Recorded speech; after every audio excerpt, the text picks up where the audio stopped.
Hello friends, स्वागत है आप लोगों का आपके अपने यूट्यूब चैनल प्रत्याहार पे। तो ये जो है ये लेक्चर है आपका गुर्जर प्रतिहार कालीन की कला एवं संस्कृति के ऊपर ये लेक्चर है। ये आपको मेंस में भी हेल्प करेगा और साथ ही आपको प्री में भी हेल्प करने वाला है। तो जैसा कि आप लोगों को पता है कि 23 जून को हमारा एमपीपीएससी का प्री होने वाला है। उसी के संदर्भ में ये सीरीज चलाई जा रही है। ठीक है। तो गुर्जर प्रतिहार के ऊपर मैं कुछ कुछ वीडियोस अपलोड कर चुका हूँ, जिसमें से आप देख सकते हैं। उसी की ये अगली कड़ी है, जिसमें हम कला संस्कृति के बारे में बात करेंगे कि अलग अलग शासकों द्वारा इसमें क्या प्रगति हमें देखने को मिली। तो चलिए शुरू करते हैं। वास्तुकला में हम मंदिर वास्तुकला एवं मूर्ति शिल्प गुर्जर प्रतिहार के टाइम पे जो रही है उसके बारे में देखेंगे। गुर्जर प्रतिहार वंश के समय मंदिर एवं मूर्ति शिल्प कला का पर्याप्त विकास हमें देखने को मिलता है। गुर्जर प्रतिहार सत्ता जो थी वो शैव काल उज्जैन तथा चरमोत्कर्ष काल कन्नौज में उद्घटित हुआ। इसका मतलब यह है कि जो गुर्जर प्रतिहार है ना, इनका अगर आप सत्ता देखोगे यानी कि राजनीतिक विकास देखोगे शैशव काल में, तो वो उज्जैन में हुआ था। मगर जब इसका जो चरमोत्कर्ष काल है, ये उज्जैन में हुआ था। इनके राजनीतिक व्यवस्था के बारे में लिखा है ये। मगर अगर आप इनका उत्कर्ष काल कला के माध्यम से देखोगे, तो कला के माध्यम से मध्य प्रदेश के ग्वालियर क्षेत्र में अधिक पर्याप्त रूप से मिलता है। इसी कारण से कुछ विद्वान जो है गुर्जर प्रतिहार की जो कल्चरल, इसको याद रखिएगा, ठीक है, जो कल्चरल कैपिटल है, ठीक है, सांस्कृतिक राजधानी जो है वो ग्वालियर को बोलते हैं। ठीक है ना, इसको याद रखिएगा बिल्कुल, क्योंकि हो सकता है ये क्वेश्चन आपको देखने को मिल जाए। दूसरा कि इसमें क्या लिखा है, अगर आप देखोगे तो शैशव काल कहाँ से शुरू हुआ है, उज्जैन से शुरू हुआ है। ठीक है। अगर आपने पुराने लेक्चर देखे होंगे तो उसमें आपने देखा होगा कि हरिवंश पुराण एक मिनट, हरिवंश पुराण, हरिवंश पुराण एक कृत है जिनसेन कृत की, है ना। जिन सेन करके एक राइटर थे, इनकी किताब है हरिवंश पुराण। उसमें क्या कहा गया है कि गुर्जर प्रतिहारों का जो मूल स्थान है वो उज्जैन है। ठीक है। और वो कौन थे, नागभट्ट प्रथम थे। जनरली अगर नाग देखेंगे तो नागभट्ट प्रथम का नाम आता है। और मगर चरमोत्कर्ष काल जो है वो कन्नौज है। और कन्नौज में किसको बोला जाता है, नागभट्ट, नागभट्ट सेकंड। ठीक है। कन्नौज की जब बात आएगी तो नागभट्ट सेकंड को बोला जाता है। और नागभट्ट सेकंड अगर आप देखोगे तो फोर्थ क्रम के शासक माने गए हैं। और इनका जो कला के माध्यम में अगर आप देखोगे तो ग्वालियर क्षेत्र को बोला जाता है, जैसा कि मैंने आपको बता दिया। इसको याद रखिएगा, इंपॉर्टेंट है। कुछ विद्वान प्रतिहारों की राजनीतिक सत्ता या राजधानी कन्नौज एवं सांस्कृतिक राजधानी ग्वालियर को मानते हैं, यही हमने डिस्कस किया। मध्य प्रदेश में प्रतिहार शैली के मंदिर स्थापत्य का जन्म व विकास हुआ, इसी की कुछ विशेषताएं निम्न है। ठीक है। क्या है कि जो मंदिर हुआ करते थे ये 3 या 5 तलों से युक्त शिखर बनाए जाते थे। जैसे कि ये मंदिर है, तो मंदिर पे अगर आप देखोगे ना तो ये एक हो गया, ये दो हो गया, ये तीन हो गया, ऐसे तल ऊपर बनाए जाते थे। और ये जो शिखर बनाए जाते थे ना, तो इनका होता क्या होता था कि जिसका जितना ऊंचा तल होगा वो शासक उतना ही शक्तिशाली, उतना ही वैभवपूर्ण हुआ करता था। ठीक है। तो 3 या 5 तलों से युक्त शिखर बनाए गए जो 7 या 9 भूमियों तक भी जाया करते थे। 7 या 9 भूमियों तक क्यों जा रहे हैं, क्योंकि शासक शक्तिशाली होगा। मंदिर प्रायः निरंधार बनाए गए हैं एवं उनकी योजना त्रिरथ हुआ करती थी। मंदिर की योजना जो है त्रिरथ हुआ करती थी। त्रिरथ योजना का प्रचलन 8वीं शताब्दी में हमें देखने को मिलता है एवं 9वीं शताब्दी में तो पंचरथ योजना का प्रचलन देखने को मिलता है। मंदिर प्रायः निजी जगती पर बनाए जाते थे। नीची, नीची लिखाई है, नीची जगती पर बनाए जाते थे, यानी कि भूमियों पर नीचे ही रखा जाता था। और इनकी भू योजना में एक गर्भगृह हुआ करता था और एक खुला मंडप हुआ करता था। प्रगीवा का प्रावधान था। गर्भगृह क्या होता है, गर्भगृह जैसे कि ये माना कि ये मंदिर है, ठीक है। अब ये मंदिर का जो शिखर है ना, इसके ठीक नीचे पे मूर्ति की स्थापना की जाती थी। और ये जो मूर्ति की स्थापना होती थी ना, इसी को गर्भगृह बोलते हैं। तो मंदिर की संपूर्ण संरचना एक दृढ़ वेदी बंद पर स्थित है, जिसे कलश बंद, जिसमें कलश बंद प्रभावी रहता था। ठीक है। वेद बंद पर स्थित जंगा, जंगा यानी कि यहाँ पे स्तंभों की बात हो रही है। जैसे कि ये अगर आप देखोगे ना तो वेद बंद अगर बना रहे हैं तो ये जो दीवार है ना, इसको जंगा कहते हैं। जंगा में छोटी छोटी मूर्तियों से युक्त एक पंक्ति बनाई गई है, जिसे ऊपर लंबे उद्गम निर्मित हैं, जिसके ऊपर लंबे उद्गम निर्मित हैं। फिर जो गर्भगृह होते थे, इनके भद्र कोष्ठ या गर्भगृहों के जो बाह्य भित्ति होती है, बाह्य भित्ति का मतलब है दीवार। ठीक है। बाह्य दीवार जो होती थी उन पे भद्र कोष्ठों में परिवार देवताओं की मूर्तियों की प्रतिष्ठित की गई है। परिवार देवता कौन, जैसे शंकर जी हो गए तो पार्वती मैया, है ना, श्री गणेश और आपके कार्तिकेय, ऐसे देवताओं का अंकन किया गया है। कर्ण रथों पर दिक्पाल तथा प्रतिरथों पर गौण देवताओं एवं अप्सराओं की मूर्तियां प्रदर्शित की गई हैं, जो हमें तेली के मंदिर और चतुर्भुज के मंदिर दोनों में देखने को मिलता है। और जो अधिकांश त्रिरथ शिखर जो है वो अधिकांश त्रिरथ या पंचरथ योजना के ऊपर बनाए गए हैं। ये देखा था हमने, त्रिरथ जो है 8वीं शताब्दी में और पंचरथ जो है वो 9वीं शताब्दी में आ गया था। फिर शिखर से ऊपर की तरफ अनुपात में क्षीण होते हुए एवं धंसते हुए प्रदर्शित है। जैसा कि अगर आपने देखा होगा ना कि जैसे ये मंदिर है, तो मंदिर में जैसे जैसे ऊपर की तरफ जाते हैं तो ये छोटे होते जाते हैं। बस वही यहाँ पे लिखा हुआ है कि शिखर जो है वो ऊपर से नीचे से ऊपर की तरफ अनुपात में क्षीण होते गए हैं एवं धंसते हुए प्रदर्शित होते हैं। फिर मंदिर की जो वास्तु योजना है, इसमें 4 स्तंभों पर आश्रित खुला मंडप होता था। वास्तु योजना में अगर आप देखोगे तो क्या क्या शामिल है, खुला मंडप शामिल है, ठीक है, कपीली शामिल है, अंतराल शामिल है और गर्भगृह आदि 4 वास्तु अंग प्रमुख हैं इसमें, ठीक है। और ये जो अंतराल है, ये आप देखोगे जो खजुराहो के मंदिर होते थे ना, उसमें उरू श्रृंग और अंतराल खजुराहो के मंदिरों की विशिष्ट विशेषता स्वीकारी गई है, ठीक है। फिर जो शाक्त मंदिर हैं, शाक्त यानी कि देवियों के जो मंदिर हुआ करते थे, देवियों के मंदिर के जो गर्भगृह हैं वो आयताकार होते थे, यानी कि रेक्टेंगुलर शेप में हमें देखने को मिलते हैं। मंदिर के जो प्रवेश द्वार हैं, इसमें क्या होता था, त्रिशाख, पंचशाख, कभी कभी सप्तशाख भी बनाए गए हैं। हमने देखा है ऊपर अलंकृत स्तंभों का प्रयोग देखने को मिलता है। माला देवी मंदिर ग्यारसपुर, ठीक है, ये याद रखना, माला माला देवी मंदिर कहाँ स्थित है, ग्यारसपुर में स्थित है। इसमें क्या होता था कि अलंकृत स्तंभों का प्रयोग किया गया है। अलंकृत स्तंभ और कुछ नहीं होते थे कि स्तंभों पे नक्काशी की जाती थी, अलग अलग पेड़ पौधे दिखा दिए, देवी देवताओं को उत्कीर्ण कर दिया, वही अलंकरण का मतलब है यहाँ। फिर मंदिर के अधिष्ठानों को, जो मंदिर का अधिष्ठान है यानी कि अंदर वाला जो एरिया है, उसमें खुर, कुंभ, कलश, कपोत बंद का प्रयोग किया गया है, ताकि इसको दृढ़ बनाया जा सके, इसके आधार को मजबूत बनाया जा सके। किसके आधार को, मंदिरों के आधार को, ठीक है। तो ये जो ऊपर जो हमने 14 पॉइंट देखे, ये सामान्यतः विशेषता अलग अलग मंदिरों में हमें देखने को मिलती है गुर्जर प्रतिहार काल में।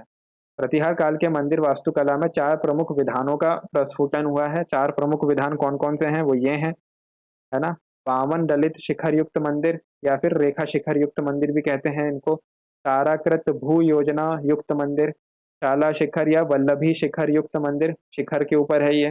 फिर वासना विधि युक्त मंदिर। अब इसमें जो इम्पोर्टेंट है वो आ जाता है ये कि जो प्रतिहार काल का एकमात्र भूमज शैली का मंदिर है, ठीक है, और एकमात्र है। एमपीपीएससी क्या होता है, एमपीपीएससी का अगर आप यूपीएससी की भी पेपर देखोगे ना, तो जहाँ पे आपको बहुत यूनिक चीज मिलती है ना, क्वेश्चन वहीं से आते हैं। तो प्रतिहार काल का एकमात्र भूमि शैली का मंदिर है कौन, इंदौर में करगज महादेव का मंदिर, जो तारकृत भूमि शैली युक्त मंदिर का एक उदाहरण है और प्रतिहार काल का एकमात्र मंदिर है। कहाँ पे स्थित है, इंदौर में। कौन सा, गरगज महादेव मंदिर। इस मंदिर की जो गोलाई है वो 40 से 60 अक्षांशीय कोण पर एक के बाद एक 12 भद्रों का निर्माण किया गया है। इस कारण मंदिर का जो शिखर है वो व्रत संस्थान आकार का, यानी कि गोला, व्रत यानी कि गोल होता है, आकार का बन गया है। इसे ही शिल्प शास्त्रियों ने भूमि शैली कहा है, यानी कि शिखर के आधार पे इस मंदिर का इस मंदिर के शैली का नामकरण हुआ है। फिर वल्लभी शिखर युक्त मंदिर में क्या है, कहाँ मिलेगा आपको, नरेसर एवं ग्वालियर दुर्ग में सूचित है इस तरीके के मंदिर। इस शैली का सूक्ष्म अंकन महुआ स्थित खुरजटी महादेव मंदिर के प्रवेश द्वार में देखने को मिलता है। कहाँ पे, महुआ, ठीक है, उसमें हमें देखने को मिलेगा ये। फिर गुर्जर प्रतिहार कालीन मंदिर शैली की प्रेरणा स्रोत 7वीं सदी निर्मित मंडपिकाएं हैं। कहाँ से इनको प्रेरणा मिली, अब देखो किसी की दिमाग की उपज तो होती नहीं है, हर कोई इधर उधर से देख देख के ही सीखता है। तो गुर्जर प्रतिहार कालीन जो मंदिर बने हैं, इन्होंने अपनी शैली का जो प्रेरणा स्रोत है वो कहाँ से लिया है, 7वीं शताब्दी में मंडपिकाएं बना करती थी, उनसे लिया है, जिनसे आकार और अलंकरण की दृष्टि से विशाल और समृद्ध बनाया गया, ठीक है। यही वाली जो शैली थी, इसी को और अच्छा और चरमोत्कर्ष पे कौन लेके गया, गुर्जर प्रतिहार वंश लेके गया। कैसा प्रतीत होता है कि मंडपिकाओं के ऊपर लतीन शिखर को जोड़कर प्रतिहार शैली को नवीन रूप दिया गया, ठीक है। जैसा कि मैंने बताया कि नई चीज को जोड़ा जाता है। 3 चरणों में हमें ये जो मंदिर का विकास क्रम है, ये 3 चरणों में देखने को मिलता है गुर्जर प्रतिहार के टाइम पे। वो 3 चरण कौन कौन से हैं, प्रथम चरण लगभग 710 ईस्वी से शुरू होता है। और प्रथम चरण का मंदिर कौन सा है, ग्यारसपुर का मंदिर, मानसरोवर के 2 भग्न मंदिर मिले हैं, पठारी विदिशा का मंदिर समूह, ठीक है। तो मध्य चरण में कौन सा देखने को मिलता है जो लगभग 800 शताब्दी में आता है, तो नरेसर के 5 मंदिर समूह, करगज महादेव मंदिर इंदौर। ठीक है, ये कौन सा मंदिर है? ये वही मंदिर है जो गुर्जर प्रतिहार कालीन भूमिज शैली का एकमात्र मंदिर है। ठीक है, फिर अंतिम चरण, इस चरण में क्या है, बहुत सारे मंदिर बने थे अंतिम चरण में, मगर मैंने बस बहुत सारी लिस्ट थी उसमें 15 20 25 मंदिर लिखे हुए थे। मेन तो मेरे को यही लगा था, चतुर्भुज मंदिर, तेली का मंदिर, बांधवगढ़ के 2 मंदिर और नवदुर्गा मंदिर, तो मैंने बस इन्हीं को लिखा है। ठीक है, अब ये जो ग्वालियर दुर्ग का जो चतुर्भुज मंदिर है, ये इसके बारे में दिया हुआ है कि जैसे अगर ये 10 नंबर में या 7 नंबर में अगर आ जाए तो आप क्या लिख सकते हो, या प्री के ऊपर भी इसके ऊपर क्वेश्चन बनेंगे। प्री में तो खैर यही क्वेश्चन बनेगा, चतुर्भुज मंदिर कहाँ स्थित है, ये किन से देवता को समर्पित है, और सबसे इंपॉर्टेंट ये किसने बनवाया है। ठीक है, तो ये जो एक मिनट, तो ये जो मंदिर है ये दुर्ग के हाथीपौर के समीप पूर्वी हिस्से में स्थित है। अब जैसा आपको पता है कि ग्वालियर का जो किला है ना, उसमें 4 5 दरवाजे हैं, उनमें से एक दरवाजे का नाम हाथीपौर है, और इसी के पूर्वी हिस्से में चतुर्भुज मंदिर देखने को मिलेगा। इसकी संरचनात्मक और शैलकृत स्थापत्य दोनों विधाओं का संयोग दिखाई देता है। संरचनात्मक स्थापत्य और शैलकृत स्थापत्य दोनों विधाएं इसमें देखने को मिलती है। ये जो मंदिर है यह पवन विमुख मंदिर है जो पंचांग योजना पर निर्मित है। पवन विमुख मंदिर का मतलब ये होता है कि जैसे सूरज जहाँ से उगता है ना, उसी उसी के सामने उसका प्रवेश द्वार है। जैसे सूरज अगर यहाँ से उग रहा है, ठीक है, जैसे मान लो ये मंदिर है और सूरज यहाँ से उग रहा है, तो इसका प्रवेश द्वार यहाँ पे है। तो यही होता है क्या, पूर्वाभिमुख, मतलब पूर्व की ओर उसका मुख है। ठीक है, पूर्वाभिमुख मंदिर। फिर क्या है, इसकी निर्माण योजना में क्या क्या शामिल है? 4 स्तंभों पर आश्रित क्या क्या है, खुला मंडप है, अंतराल है, गर्भगृह आदि आदि अंग नियोजित किए गए हैं। ठीक है, इसकी निर्माण योजना में। फिर वेदी वेदी बंद जो है वो बहुत नीचे बनाया गया है, जिसमें जाड्य कुंभ, खुर कुंभ और कलश बंद निर्मित हैं। कहाँ पे? इसके वेदी बंद पे। जंगा भाग पर बने प्रत्येक रथ पर एक देव कुलिका निर्मित है। जंगा यानी कि वही स्तंभ या समझ लो, या दीवार भित्ति समझ लो। भद्र कोष्ठों में विष्णु, त्रिविक्रम और कार्तिकेय की मूर्ति प्रतिष्ठित है। भद्र कोष्ठों में, इस मंदिर के जो भद्र कोष्ठ है यानी कि अंदर वाला जो एरिया है। फिर गर्भगृह में जुड़े एक अभिलेख के अनुसार इसका निर्माण जो है वो मिहिर भोज के शासनकाल में हुआ था। मिहिर भोज के शासनकाल में भी अल्ल नामक एक राज्याधिकारी होता था, उसके निर्देशन में इस मंदिर का निर्माण कराया गया है। ठीक है, फिर आगे क्या है, इस निर्माण की निर्माण योजना में एक खुला 4 स्तंभ युक्त मंडप भी है, और गर्भगृह का विधान किया गया है। 4 इस खुले हमने ऊपर देखा था, ठीक है, का विधान किया गया है। इसमें भी गर्भगृह और मंडप को जोड़ने वाली या वास्तु अंग कपिली निर्मित की गई है। ठीक है, कपिली निर्मित क्या है, जो गर्भगृह को और मंडप को आपस में जोड़ती है। ठीक है, फिर इस अधिष्ठान में खुर, कुंभ और कलश आदि बंधनों का भी प्रमुख प्रयोग हमें देखने को मिलता है। इसका जो शिखर है, यानी कि ये मंदिर, आप मैंने जैसा आपको बताया था कि ये मंदिर है, तो मंदिर के ऊपर ये शिखर ऐसे यूज होता है, ऊपर ऊपर लेके जाते हैं। तो ये मंदिर का जो शिखर है ये पंचरथ योजना से युक्त है, जिसके कंठ रथ क्या होते हैं कि इसकी नक्काशी जो की जाती है उसी को कंठ रथ बोलते हैं। पर भूमि आम्लक आकृतियां बनाई गई हैं। ठीक है, तो एक गर्भगृह की जो भाई भित्ति हैं, जैसे कि मैंने बताया था कि शिखर के एकदम नीचे मूर्ति स्थापित करते हैं, वही उसका गर्भगृह होता है। और गर्भगृह की बाहरी भित्ति यानी कि बाहरी दीवार पर क्या है, भद्र कोष्ठों में वैष्णव प्रतिमाओं को प्रतिष्ठित किया गया है।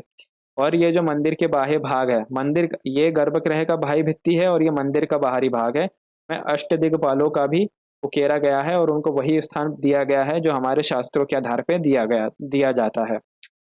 फिर गर्भगृह का जो प्रवेश द्वार है वो त्रिशाख है ना। ललाट बिंब पर गरुड़ की आकृति अंकित है। ललाट बिंब पता नहीं क्या होता है, मगर मेरे को जहां तक समझ में आ रहा था कि जैसे ये मंदिर है, मंदिर का गर्भगृह है, तो गर्भगृह का भी प्रवेश द्वार होता है, उसी प्रवेश द्वार के ऊपर वाले एरिया को ललाट बिंब शायद बोलते हैं।